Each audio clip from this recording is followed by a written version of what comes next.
Hello and welcome to Karma on Deck. I'm Karma. Today we are going to have a discussion around the subject of meditation. Meditation is my favorite subject. However, I think it's widely misunderstood. It is so much more in depth and so much more, I don't want to use the word complicated because complex would be a better word. Complicated makes it sound impossible. It is one of the simplest things we can do to help our spiritual and mental well-being. However, the only time we seem to sit still are those moments where we have electronics in front of us, it seems like. Yet that's constantly keeping your brain engaged. So we never really allow our psyche to slow down, or neither do we really pay attention to our train of thought. Stop it, Cosmo. Our train of thought, or where our brain is going and how it's organized, right? Sometimes it's so disorganized, it's task after task, right? So we are constantly on a linear track, one thing then another. We never really get to sit still. And I think meditation is one of those broad spectrum words like math or yoga. It's not just meditation. There's so much more that you can get out of it. And there's so much more it's used for. And the interesting thing is we can never guarantee what you will attain out of a meditation practice until you begin. There are some very similar things, familiar things and common that we expect, right? We expect to have some help with anxiety or insomnia, fear or depression, just peace of mind and stress, right? Those are some of the things that are most commonly attributed to the practice of meditation. Yet coming to know yourself is the most valuable attainment from the practice of meditation. The peace of mind, the solid rest, relief from anxiety and stress are side effects. And, you know, some of these goals that are goals that we have for the practice of meditation, however, it's just the tip of the iceberg.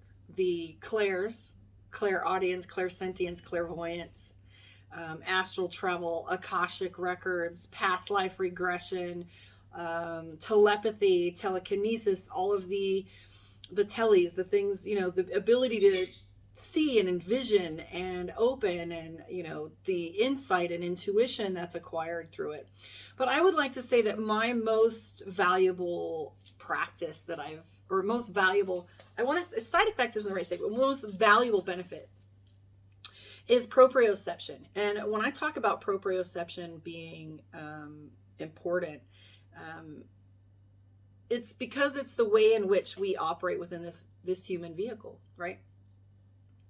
And oftentimes we don't look at this machine and ask it what it needs. Proprioception is the first thing that comes out of meditation. When we sit still, the first thing we hear is our body barking. I've not been one to like to sit on the floor. I actually despise it for a lot of like trigger and past reasons. But now, anytime I meditate, I like to sit because I'm the type that doesn't like to sit still.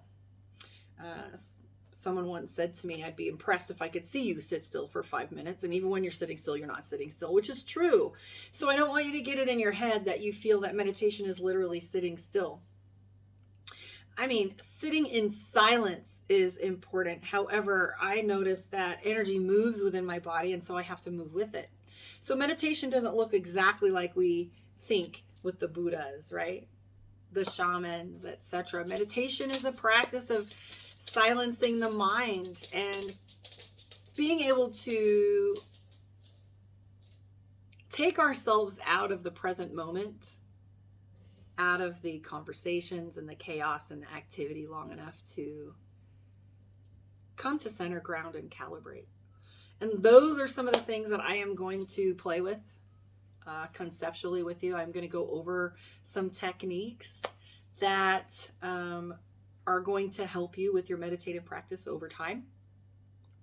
Things like creating sacred space. because we have what's called muscle memory within our body. When we get into our vehicle, we don't think about the steering wheel and the blinkers and the brakes and the gasoline all at once. We kind of get to a pattern where these things get easier and easier, and we kind of do them all on muscle memory, like autopilot.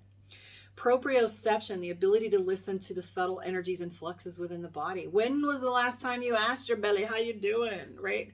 Or noticing, sitting still long enough to noticing, instead of when you finally go to bed, your back hurts and then you wake up with a hurt back, but maybe looking at why it's hurting and what care it needs and how long it's been going on. I remember sitting and thinking about something that was coming up with my body, and I was like, how long has that been going on? Because I hadn't been doing my meditation.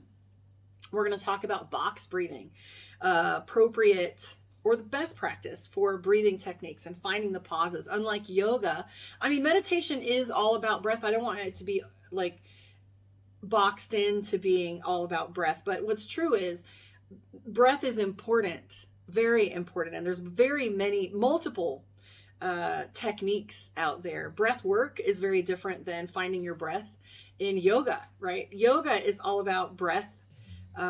Physical breath, about clearing that energy and moving those muscles and oxygenating the body. In meditation, box breathing is a little bit different. I'll go over that. Stacking the spine. Even if you lay down, stacking the spine can be valuable. It gets those nerve endings to communicate with your body appropriately. Even if you have to lay down, stacking the spine, open body position. We'll talk about those importances. Let's see, what else is there? We're also going to talk about sacred geometry and what the meanings of those different vibrations are. We are going to talk about chakras and what places and positions in the body they are and how they interact spiritually and emotionally with you, what they look like when they're blocked, and how to activate them. Even like, I don't want to get so caught up in blockages. I want to talk about I will list some of them in the workbook, but when you are talking about the chakras, it's important to know that these are your energy body. It is just a part of your body. We're going to be talking to them about them like we do about your body, like what organ systems they are and how they represent and what they represent.